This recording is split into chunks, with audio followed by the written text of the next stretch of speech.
بسم اللہ الرحمن الرحیم۔ السلام علیکم دوستو، چلیے آج کی کہانی کا آغاز کرتے ہیں۔ وہ ڈری سہمی سی میری زندگی میں آئی تھی، کہتی تھی شوہر بہت ظالم ہوتے ہیں۔ پہلی رات میں اس کی یہ بات سن کر بہت ہنسا۔ وہ میری طرف دیکھ کر حیران ہو رہی تھی، بولی آپ پاگل ہیں، اتنا کیوں ہنس رہے ہیں؟ اور بات بھی سچ تھی، میں کیوں اتنا ہنس رہا تھا آپ نہیں سمجھ پائیں گے۔ باخدا اس کا یہ انداز بہت دل فریب تھا، مجھے اس پر پیار آ رہا تھا۔ کہنے لگی میری بات سن لیں، ابا جی کے کہنے پر میں نے آپ سے بیاہ تو کر لیا ہے، لیکن اگر آپ نے مجھے مارا یا گالی دی تو میں واپس اپنے گھر چلی جاؤں گی، ابا جی کے پاس۔ اس کی آنکھوں میں نہ جانے کون سا کوئی ڈر تھا جو اسے کھائے جا رہا تھا۔ ہماری ارینج میرج ہوئی تھی اور مجھ پر ایک راز کھلا تھا کہ اس کی بڑی بہن کو اس کے شوہر نے اتنا مارا تھا کہ اس کی ایک ٹانگ ٹوٹ گئی۔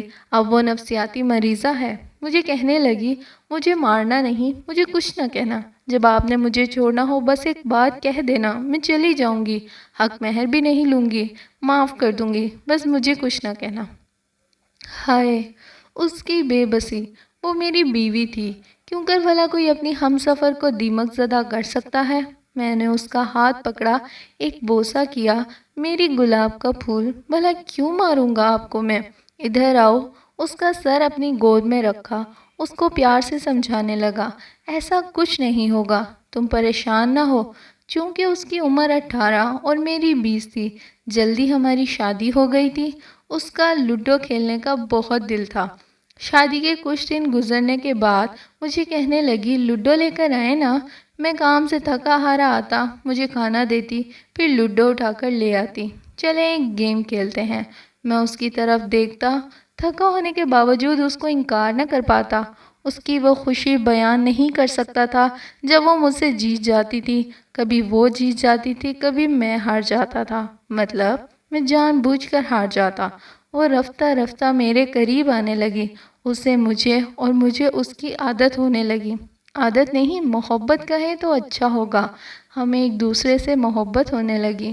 میں حیران تھا، پہلے وہ بھوک برداشت نہیں کر سکتی تھی، لیکن اب میرے گھر آنے تک وہ کھانا نہیں کھاتی۔ کبھی رات کے 12 بھی بج جائیں، پھر بھی وہ بھوکی میرا انتظار کرتی، پہلے مجھے کھانا دیتی، پھر میرے پاس بیٹھ کر میرے کندھے پر سر رکھ لیتی، بچوں کی طرح ضدی سی تھی۔ مجھے کہتی اپنے ہاتھ سے کھانا کھلاؤ، میں اس کو اپنے ہاتھ سے کھانا کھلاتا، پھر میری گود میں سر رکھتی، دن بھر کیا کیا کام کیا آپ نے سب بتاتی، اور ساری باتیں کرتے کرتے سو جاتی۔ مجھے زندگی کے ہونے کا احساس ہونے لگا تھا، مجھے محسوس ہونے لگا زندگی کیا اتنی حسین بھی ہو سکتی ہے؟ کیا زندگی کے یہ خوبصورت لمحے بھلا جنت سے سما کیسے نہ دیتے؟ ایک بار میں کسی بات پر ناراض تھا، اسے ڈانٹا بھی تھا، میری طرف غصے سے دیکھنے کے بعد کمرے سے چلی گئی۔ میں جانتا ہوں وہ بہت روئی تھی، لیکن میں بھی غصے میں تھا، اس لیے اسے رونے دیا۔ پورا دن گزر گیا، مجھ سے کوئی بات نہ کی اس نے۔ میں بھی انا میں رہا، میرے سامنے کھانا رکھا، کندھے پر سر رکھ کر بیٹھ گئی۔ میں جانتا تھا وہ بھوکی ہے، میں نے اس کو کھانا نہ کھلایا، آخر میں بھی تو ناراض تھا۔ کچھ نہ بولی وہ بھی، اور برتن اٹھا کر کچن میں رکھ آئی۔ میری گود میں سر رکھ کر لیٹ گئی، خاموش تھی، کبھی کبھی نظریں چرا کر دیکھتی تھی میری جانب۔ میں ٹی وی دیکھ رہا تھا، رات کے 12 بج گئے، بارش زوروں کی تھی، بجلی چمکنے لگی۔ میں اٹھا، کھڑکی کے پاس کھڑا ہو گیا، اس کا معصوم سا چہرہ، اب بھوکی سو گئی تھی۔ اس کے چہرے کی جانب دیکھ کر میں سارا غصہ بھول گیا۔ وہ سارا دن میرے لیے گھر کے کام کرتی تھی، اور ایک روبوٹ مشین کی طرح میرا ہر حکم مانتی ہے۔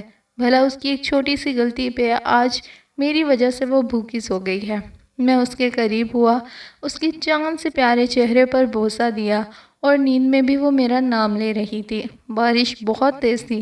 میں کچن میں گیا، اس کے لیے آلو والے چاول بنائے، کیونکہ وہ یہ بہت شوق سے کھاتی تھی۔ اس کے چہرے سے آہستہ سے بال ہٹائے، اس کے چہرے پہ ہاتھ رکھا، وہ معصوم سا چہرہ، آہستہ سے آنکھیں کھولی، میری طرف دیکھنے لگی، پہلے مسکرائی، پھر شاید اسے یاد آیا کہ وہ مجھ سے ناراض ہے، کروٹ بدلنے لگی۔ میں نے اس کے چہرے کو دونوں ہاتھوں میں بھر لیا، آنکھوں میں دیکھا، پھر آہستہ سے مسکرایا، کانوں کو پکڑ کر معافی مانگنے لگا۔ اس کی مدہوش آنکھوں سے ہیرے کی مانند کے آنسو بہنے لگے، میرے سینے سے لگ گئی۔ آپ کو پتہ بھی ہے میں کتنا روئی ہوں؟ سارا دن آپ بات نہیں کر رہے تھے، میری جان نکل رہی تھی۔ کیا آپ سے میں ناراض نہیں ہو سکتی؟ بس مجھے ڈانٹ کے خود کو ہیرو سمجھنے لگے۔ پتہ بھی ہے صبح سے کچھ نہیں کھایا میں نے۔ ہائے میں قربان اس کی محبت پہ، میرے ہاتھ کو زور سے پکڑے صلح کرتے ہوئے مجھ سے جھگڑ رہی تھی، شکوہ کر رہی تھی۔ میں کچن میں گیا، اس کے لیے آلو والا پلاؤ لے کر آیا، دیکھ کر مسکرانے لگی، کہنے لگی کب بنائے؟ میں نے اپنے ہاتھ سے کھلاتے ہوئے بولا، پاگل، میں کوئی دشمن تھوڑی ہوں تمہارا، کبھی کچھ کہہ دوں تو ناراض نہ ہوا کرو، سب کچھ تمہاری بھلائی کے لیے ہی تو کرتا ہوں۔ تم میرے بنا نہیں رہ سکتی تو دل میرا بھی تمہارے بنا نہیں دھڑکتا۔ وہ سوری کرنے لگی، اس کی ہر ادا میری زندگی تھی۔ دوستو، اگر آپ کو ایسی کہانیاں پسند آتی ہیں اور آپ کہانی سننے میں انٹرسٹڈ ہیں تو میرے چینل کو لائک اور سبسکرائب ضرور کیجیے گا، تاکہ میری آگے آنے والی کہانیاں آپ لوگوں کو مل سکیں اور ہمارا رشتہ آپس میں بندھا رہے۔